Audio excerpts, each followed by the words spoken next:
This month's highlighted nonprofit is the Lavender Project, helping Black trans Americans with their needs, practical needs such as housing or legal struggles. They are disproportionately targeted for legal problems, as well as going through many of the legal issues and practical legal stuff you have to go through when you are particularly transitioning or doing any of those types of things. They do a lot of things, by the way. You can learn more about their things that they do over at lavenderproject.org. Also, if you become a supporter of The Broken Brain in this month over at patreon.com/brokenbrain, not only do you get some truly boss bonus stuff, but you also will be able to support the Lavender Rights Project for the perpetuity. Perpetuity? Is that right? Means forever, right? Or going on and on and on. As long as you're a supporter of The Broken Brain, 50% of your monthly donation will always go to the charity that was being highlighted in the month in which you done joined. Over at the Patreon, free subscribers also get the video of every interview that we have a useful video of, which is most of them, almost all, will be posted there for all subscribers, the freebies as well. If you are a paid member, you get access to the entirety of the Thursday the Story episodes, where usually I save the juiciest bits for the back end, if you will, and you get to hear all of those episodes, as well as some special things coming on down the pike. This last month or so, I did some short video information / reviews of some of the Sundance films that aired here in Utah, and just some other pop culture things, including first crack at our show about Anne with an E, the Anne with an Anne of Avonlea redo on Netflix, and some other fun things. So once again, though, go to visit, support, and share the Lavender Rights Project, lavenderrightsproject.org, and enjoy today's show. The Broken Brain.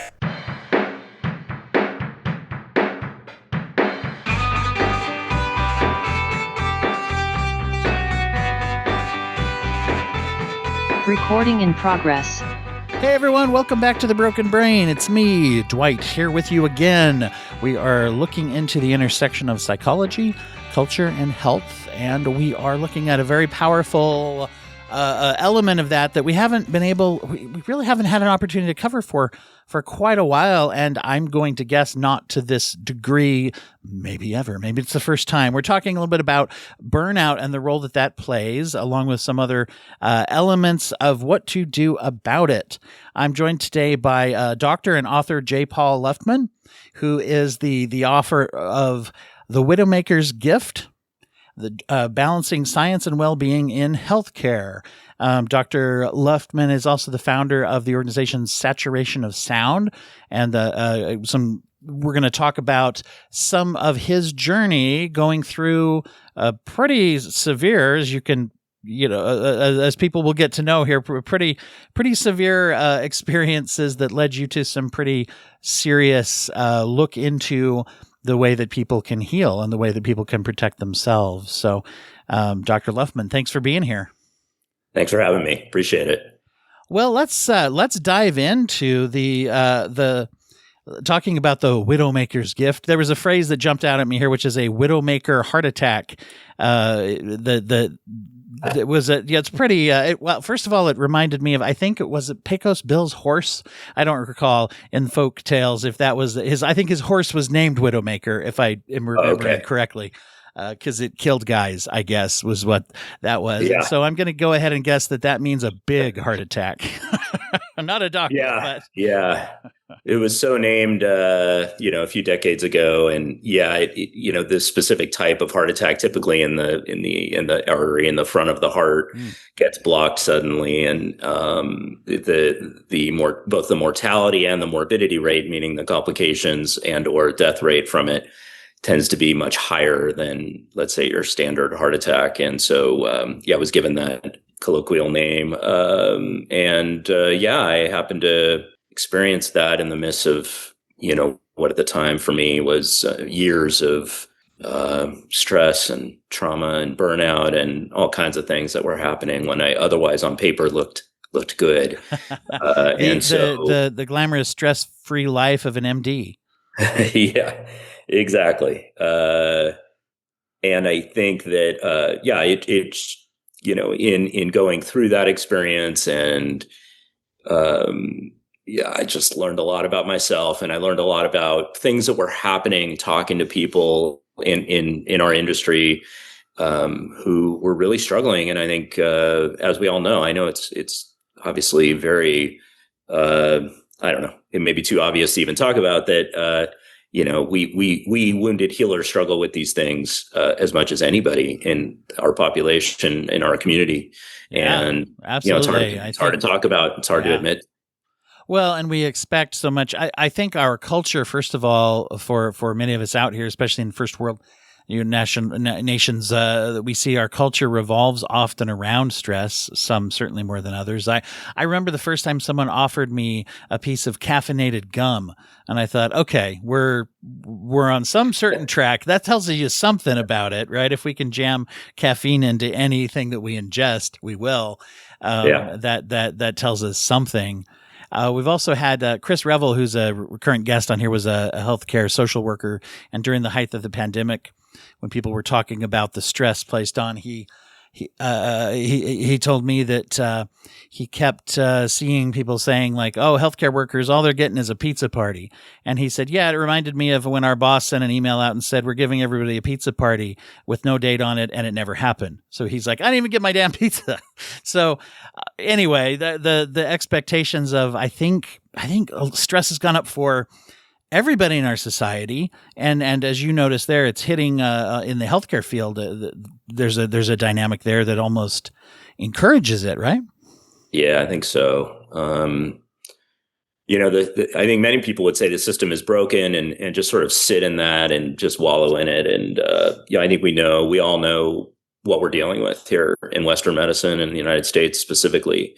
But most providers are trying to do the right thing. And I think there comes a point where, those two heavyweight things kind of bump up into each other. They clash. This underlying empathic sense of trying to do the right thing by patients, by families, by health systems they work for, et cetera, runs into this really, I think, what is an accumulating sense and feeling, and also volume of stress, worry, and just literal, like, sort of, hours and hours of work and overwork, and what is felt to be underpaid work, and just like the story you just mentioned, sort of not being appreciated, or asking to always do more. That just, I think they just hit head on, and for different people, it's a different time. Some people it's earlier in the career. Some people can deal with it for a long time, and then the burnout comes later.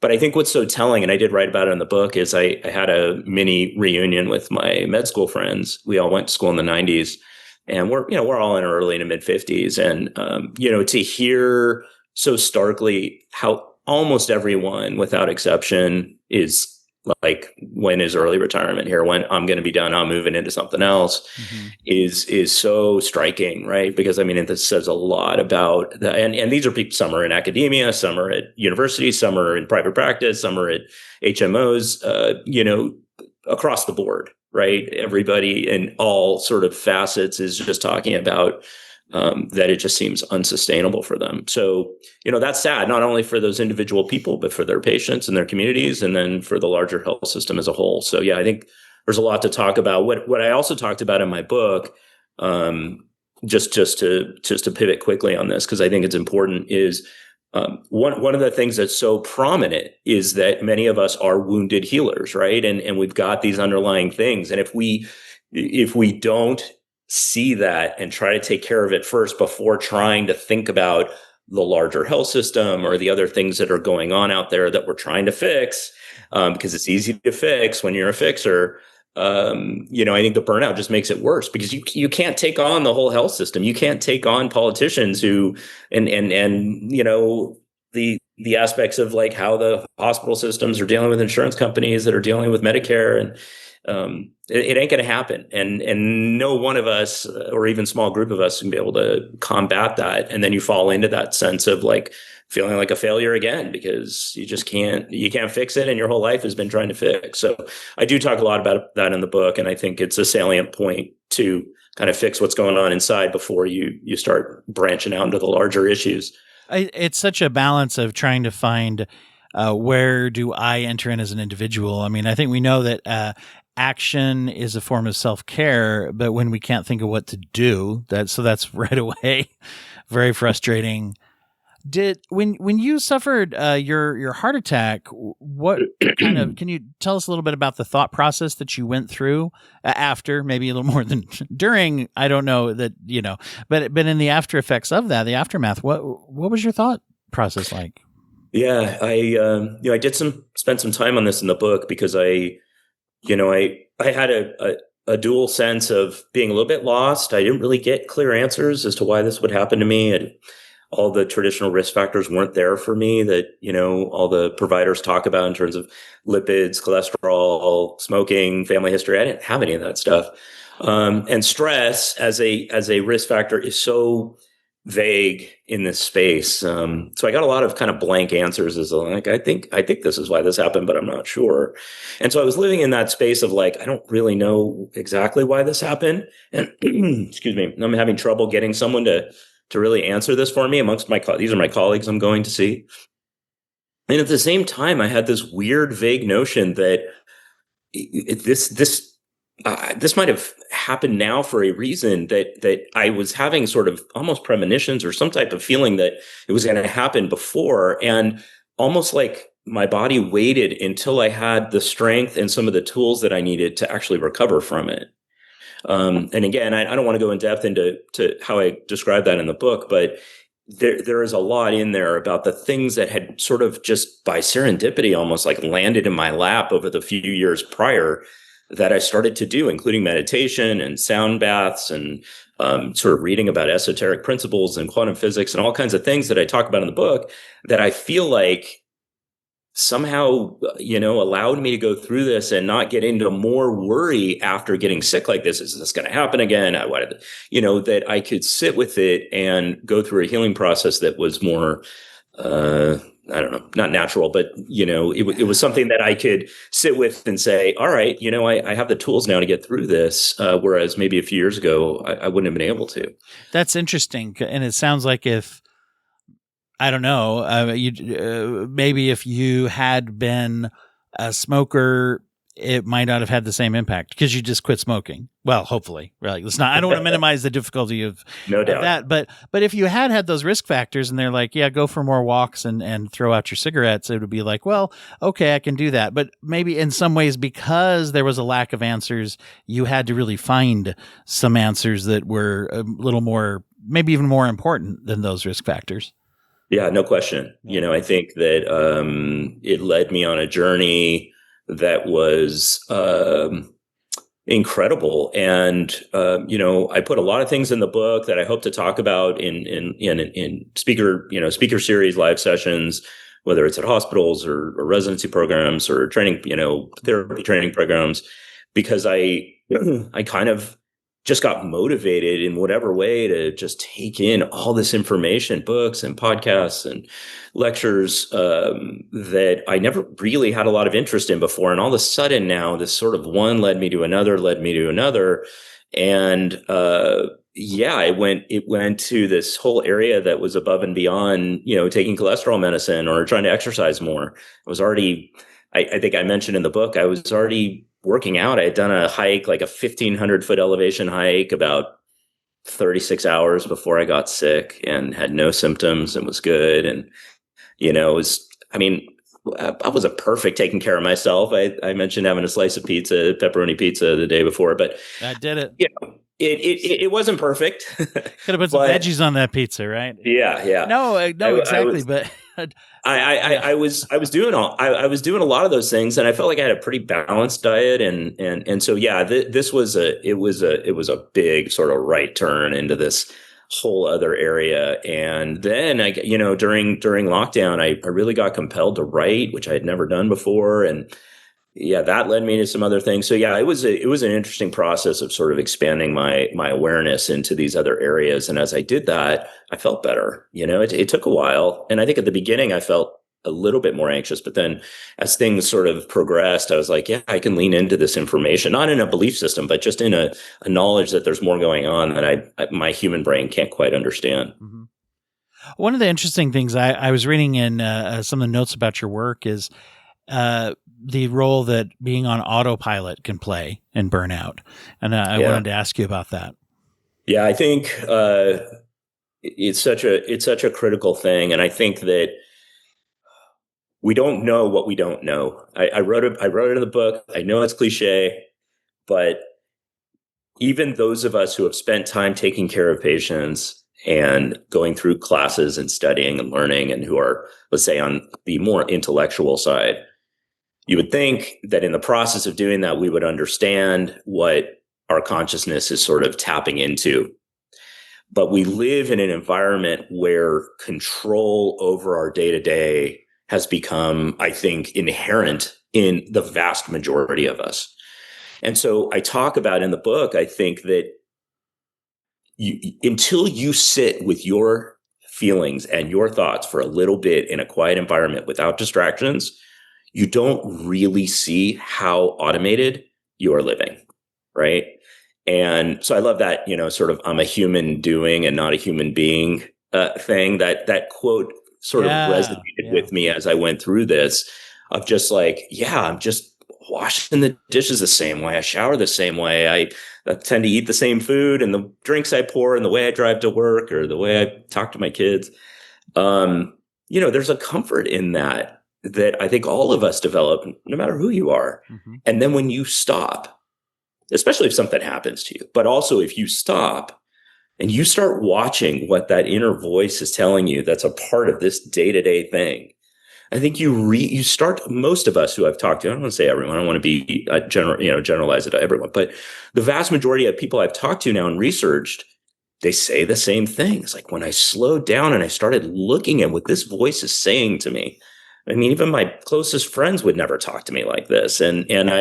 Right. So it's the self-criticism, the self-talk, the automaticity. To me, they're all sort of intertwined. And they give this narrative that's sort of like, this is just how I developed since I was 16 years old, that keeps us stuck and doesn't allow us to see, I think, where our lives can go with different decisions and, whether it's what we're going to eat or as profound as the relationships that we have. Right. And so that led me into this whole aspect of, how do we break this automaticity? And so I throughout the book, I kind of do, I think, tap into that. We can explore more, but there's a lot there for most people that keeps them stuck. Mm-hmm. And so then right away, there's a help from awareness, potentially, to be aware of what are my sort of automatic patterns and things that I do throughout the day, or as you put it, there's kind of a deeper arcing automation for things like relationships we enter into, the way that we work, whatever job we work. And I mean, I guess even to the point of saying, what type of job do I work? And did I pick it because it was available, or did I pick it because I wanted it? Or did I pick it because it meets some needs? Or do I even know what needs I need to get out of my job or whatever? Right. We think we know answers to those questions. And then sometimes if we even ask them, we're like, I guess I don't really know, actually. Yeah, this is a lot of what happens in therapy, of course. I'm very familiar with this idea of, so what does that mean to you? And it's like, I don't know. I never thought about that, Right. Exactly. So, and I think for me, just again, what I'm trying to do here with the book too, and I want to do here is I don't want any of this to be, and I said it really sort of very pointedly in the manuscript, which was, I'm not going to write this book and tell you this is what you have to do. This is what I did and you'll be better. It is not like that in my understanding of how healing happens. I'm just telling my story because I think there are others out there like me who probably experienced some childhood trauma that I didn't really resonate with or understand because I wasn't beaten and I didn't have overt sexual abuse. There wasn't very overt things, but there was a lot of negativity. There's a lot of criticism that I go in depth into that led me into a codependent style that allowed me to be a fixer and a healer all the time, that led me into medicine. And if I didn't know that, right, then I can't understand why I chose medicine as a healing modality or sort of a healing career for me, that was also going to soothe my own needs to be a healer and a fixer, because that's what I grew up doing and it soothed me. Now I know. And now in the midst of doing that, I can have better balance because it's an awareness. And so, yeah, the inner work is important, but more important to that is, even if those things didn't happen to you, the patterns that have developed for different people over time are often not in awareness. And until you sit and listen, you can do it in therapy, then no question. You can do it reading books or watching movies that maybe, makes you emotional for a certain reason, and you tap into why. But there has to be a little bit of introspection. And what I fell into, which I go in depth into the book, is this aspect of, mindfulness and meditation. I don't use those words in the book. I call it quiet contemplation because I'm trying to change the narrative a little. I think they've gotten colloquialized and really watered down in the TikTok world we live in. Yeah. But I think there is something really important. And what I do in the book is try to give very small pieces of it, so that you're not feeling like you're doing homework, or you have to go to retreats, or you got to do, okay, like there's enough burden on all healthcare workers right now. We don't need more burden.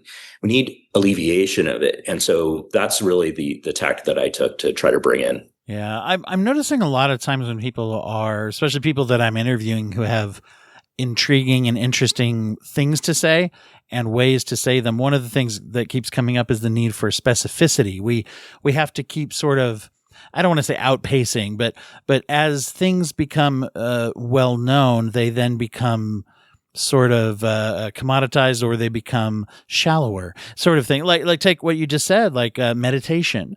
For a long time, people know, oh, meditation, that's that really healthy thing that I don't want to do, and and especially if somebody is like, oh, their only perception is whatever very strict version of transcendental meditation, and I find many people that are like, yeah, I even if I benefit from it, it's hard for me to remind myself. It's boring, whatever. And then to say, but how do I get into that headspace and it doesn't have to look like the things that I don't like about it? And it just becomes a term that everybody kind of thinks we know thinks that we know what it means. We think we know what it means, I should say. And it doesn't really have, and so therefore it doesn't mean much of anything. And so you're breaking it down by saying quietness, stillness. Yeah. And short periods of it, right? I think, when I've talked to people and, already and I'm early in this process, but just explaining my story, being vulnerable enough to kind of talk about the things I've been through, which was hard, by the way, to talk about codependency and trauma and put it out there in a book now.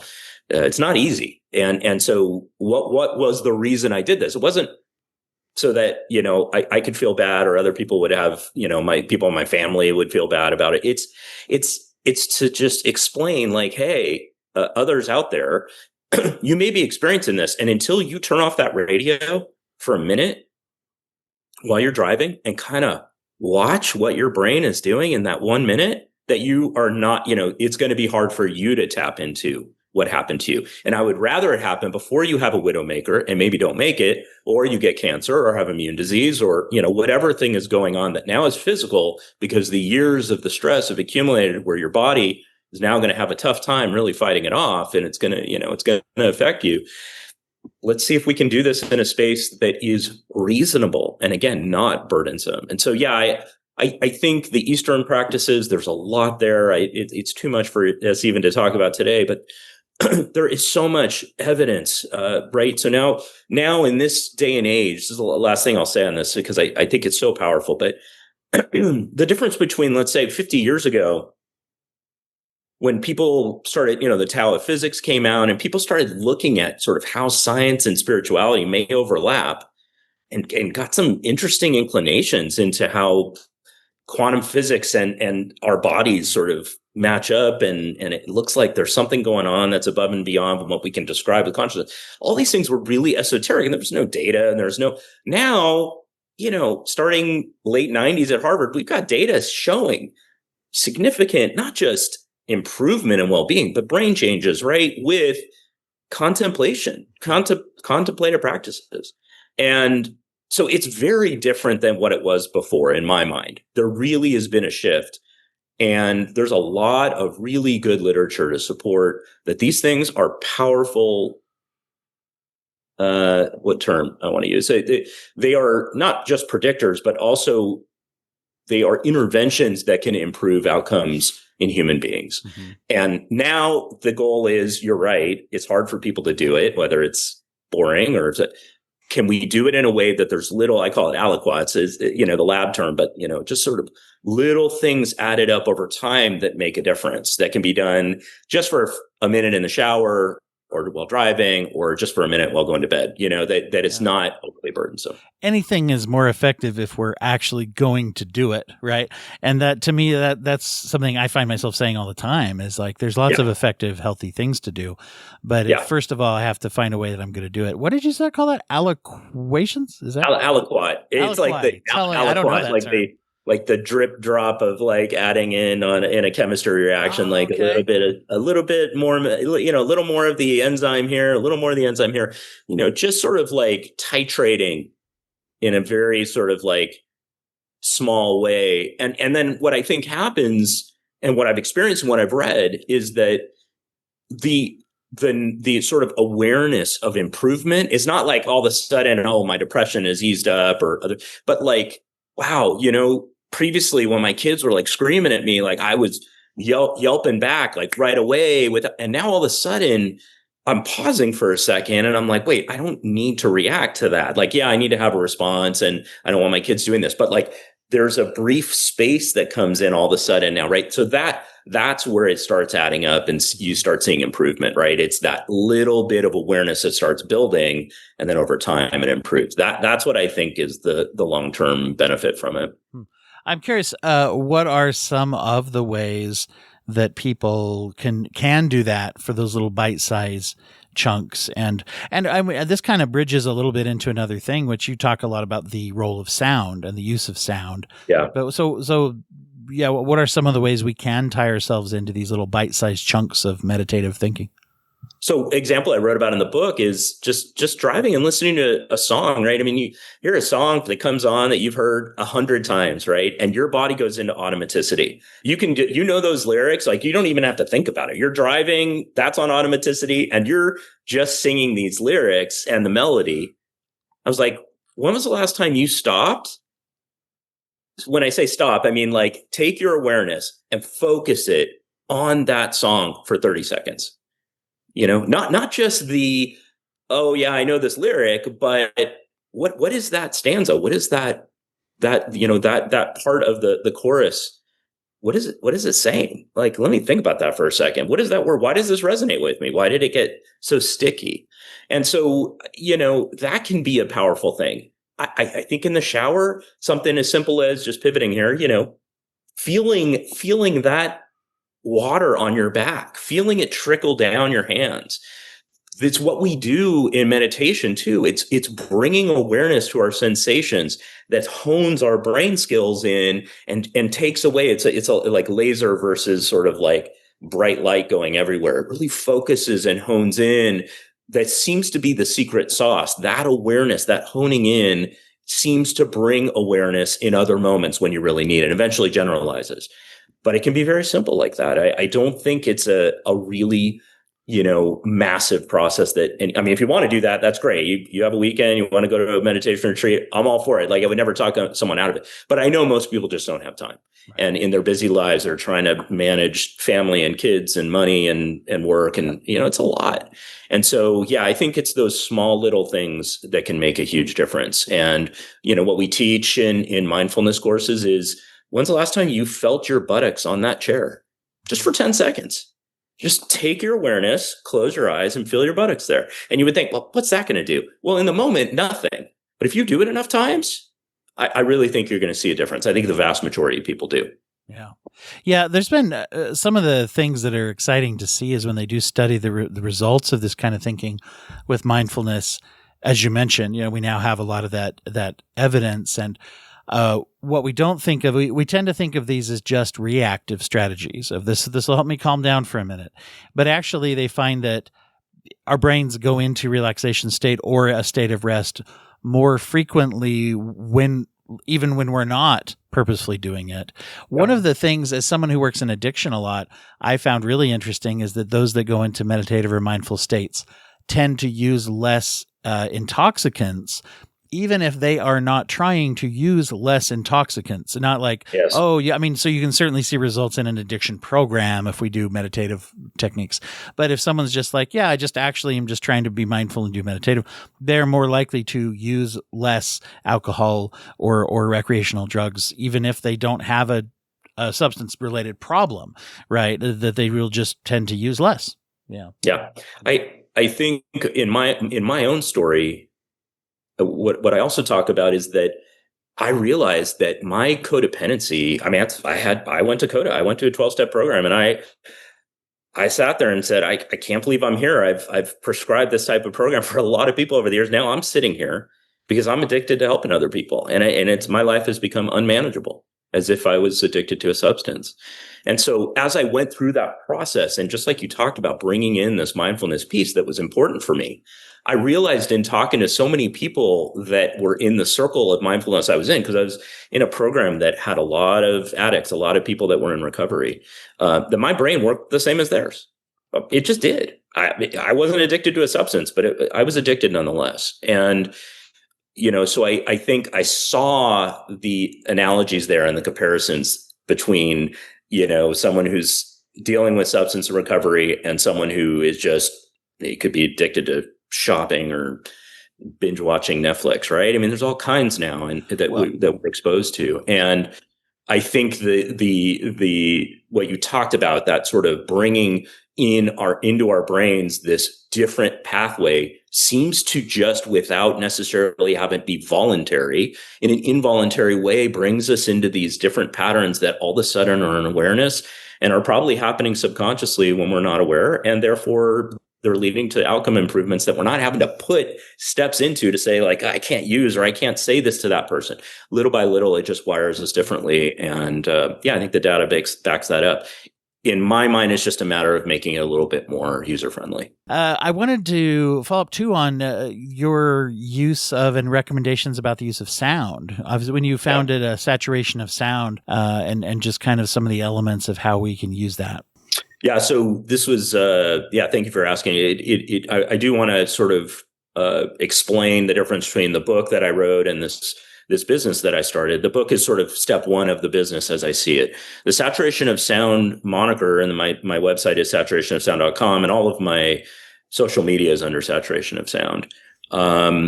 It really came to me in a sound bath. I was in one of these cathedral-like churches with ambient music and all these cool visual displays that I'm sure, hopefully, your listeners are aware of and have seen. If not, I would encourage you to try to get out and experience one of these.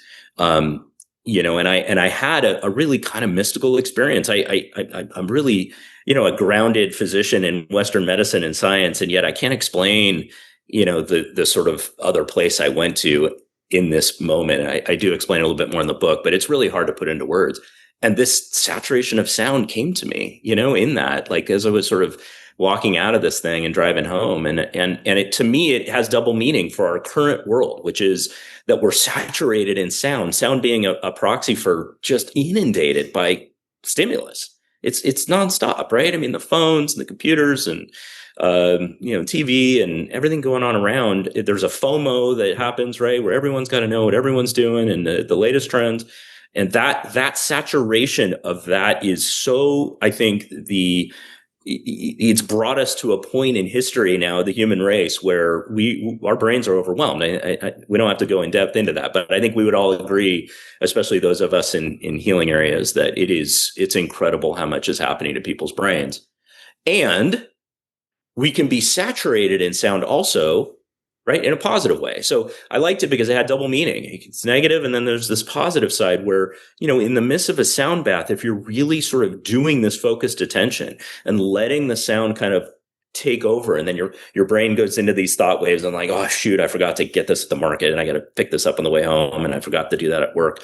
And then you bring yourself back repeatedly to the sound, something happens. Something happens to most people. Sure, many are not many, but some may be bored there or say like, I can't do this, or it's uncomfortable, maybe anxiety provoking.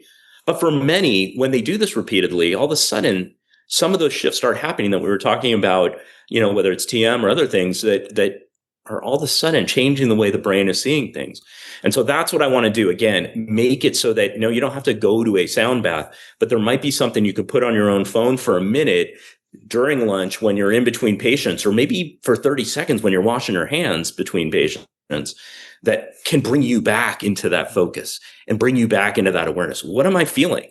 Am I really anxious based on what that patient just told me? And do I need like a few seconds of regulation of my own body, right? Just give me an example. But I think that it can generalize in the midst of doing that kind of sound healing. And that's what I hope to teach. And I hope to, have people experience. I think we've also reframed our expectations around boredom in that we believe it's a condition that has a complete 100% cure, and built into that is the assumption that it's a bad thing.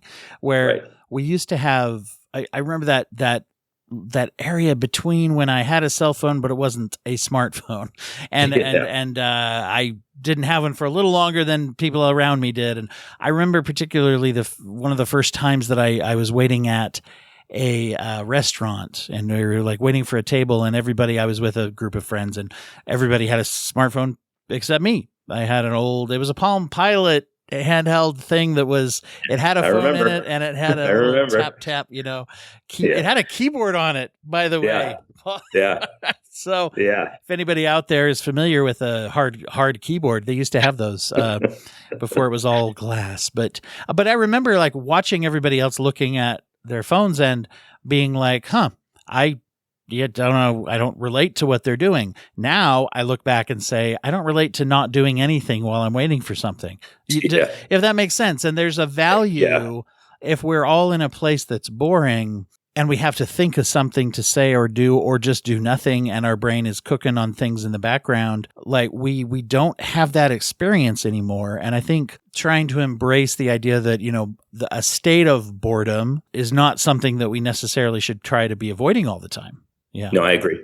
I think the difficulty comes because there are not, I think that what I'm hoping is that I can be a leader in this area where I can have people understand that they're going to feel uncomfortable. Especially our kids' generations, right? The younger generations, they're going to feel uncomfortable. It's really foreign, and that's okay. Right. That I had to learn that the hard way when I first went to the meditation course. Like I wanted to run out of there. This is like, what was I, 2011, 2012? It wasn't that long ago, but like even being bored in that setting, and then the voice in my head started, you can't do this. What are you doing? Like, this isn't the right thing for you. That's right. And thank God for me, for whatever reason, as opposed to some of my family who had tried it, said, it's not for me. I got bored. I can't meditate. I said, wait, I should be able to sit here for 15 minutes with my thoughts and not get like horribly anxious. What's going on?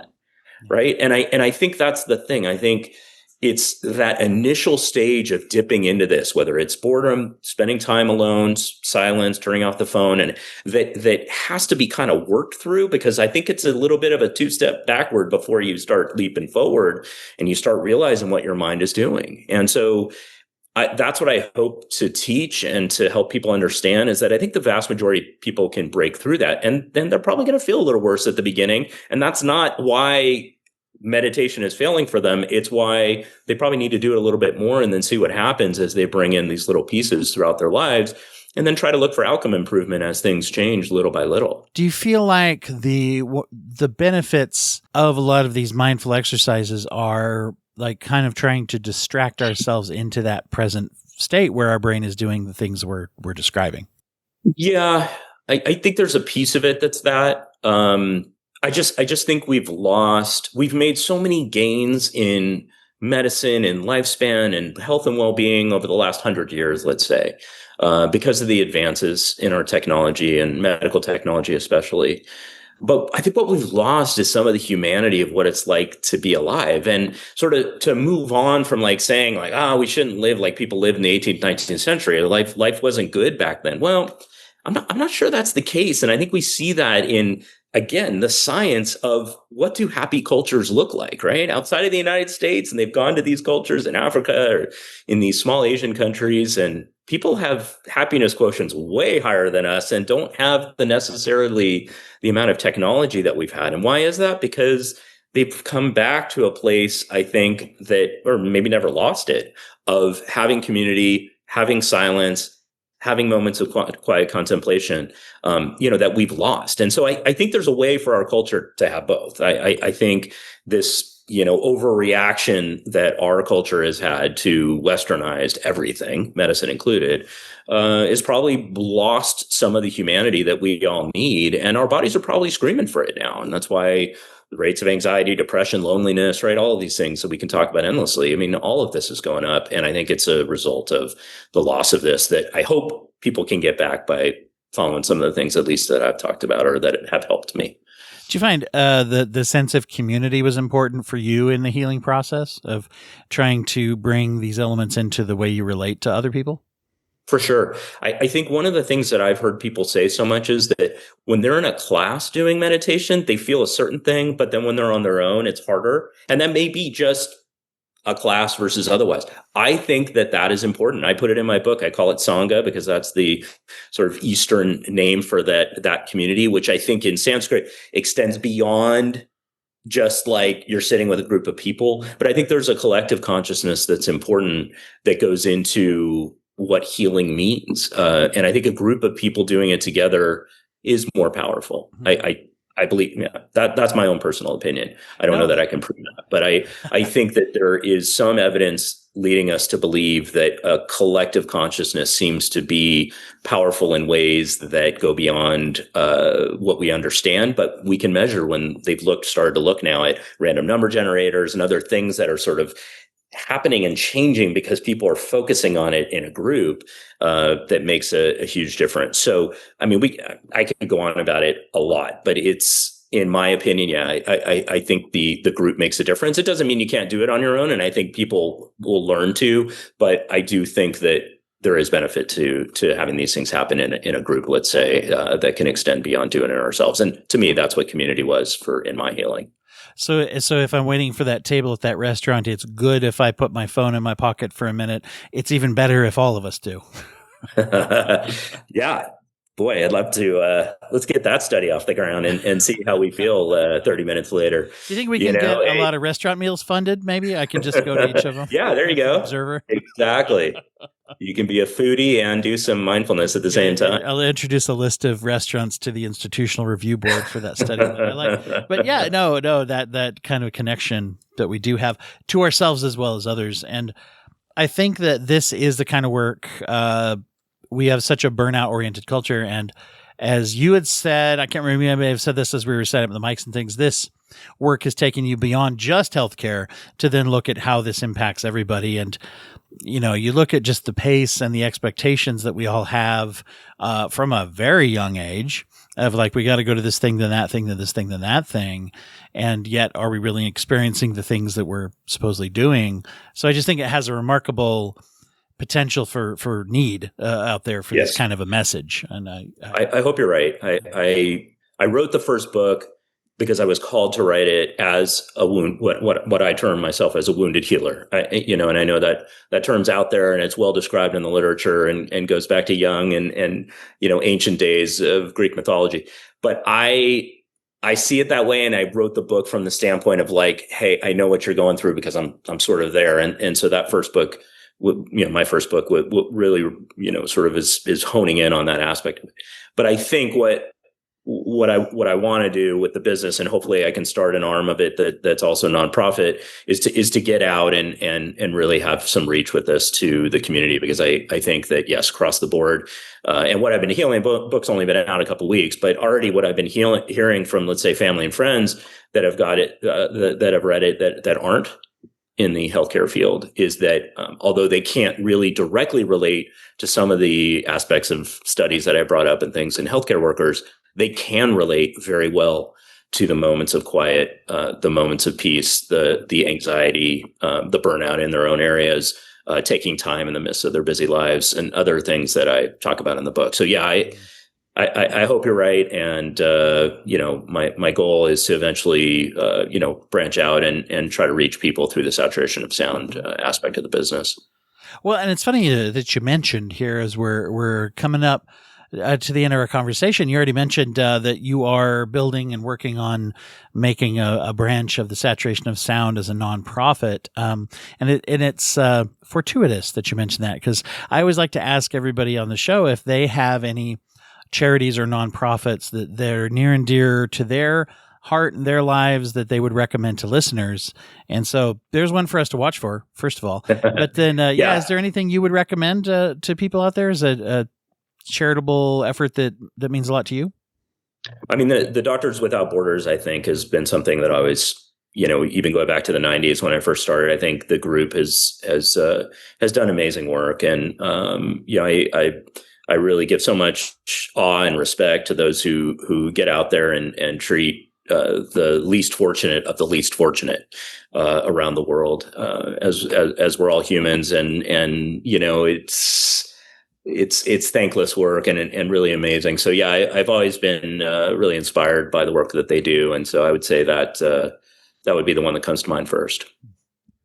And then my own, as I said, we'll see what happens. I've spent a year really pushing on the book, and I'm trying to practice what I preach. I got to slow down a little bit, take it all in. I'm doing a few podcasts and getting some stuff out. But, eventually once I kind of retool my energy, then I can do it in my own mindful way of sort of building, I think, hopefully a community little by little, especially in the US, but hopefully around the world that has people around that are thinking about the same things I am and feel that they can reach people in a way that, again, is not burdensome or overwhelming. And I'm going to try to keep working on putting that together, hopefully in the next year or so. Well, you mentioned as well your website, saturationofsound.com, and the social media presence. Where is the best place for people to go first if they want to follow you and your work? Is it the website? Is it the socials? Is it just I think if they're healthcare workers, for sure. I've got I got a newsletter set up on my website, and they can sign up with just first name and an email. And that's where I'm going to be sending out the majority of my announcements. And then it has on there my links for Instagram and X and other things. But I think the newsletter is going to be the best way to get information. I have the first couple that we already set up that are really geared towards healthcare workers. I think, we put together both little brief videos and then some, I think, what are helpful bulleted sort of things about, like, these may be a couple things you can just jump in with right away in the midst of your workday that'll help. So, I'm proud of that little sort of like teaching tool things that we put together that I think are instructive and can really add to healthcare workers' lives. And so, I would say that would be probably first step, is to go there and sign up for the newsletter. And then they can also purchase the book on my website or Amazon or other sellers. I'm so glad to hear about the things you're doing. I think this has, I'm going to say, almost universal application for people that if people aren't burning out, they either were or know people who are, let's say that. And those of and the ones who just know people that aren't burning out themselves, good for y'all, because you're probably in the minority. So this is something that's very important for all of us to get mindful and get healthy. So thanks for the work you're doing. I appreciate it. Thank you. Obviously just the beginning of this, but I'm excited about it, and I hope it resonates, and we'll see the reach it gets, but I'm excited to tell my story and hope it impacts others. And I'm happy I'm in a place where it's healthy enough where I'm not sort of like tied to whatever comes back to me, right? Because that was such a big part of the codependency that I was dealing with, was like sort of being stuck on hearing and getting validated from others. I'm just happy that I'm in a place where I can do this and feel good about it. And if it impacts 2 people, that's great. If it's more widespread, that's okay too. And I'm just going to kind of put it out there and see what happens.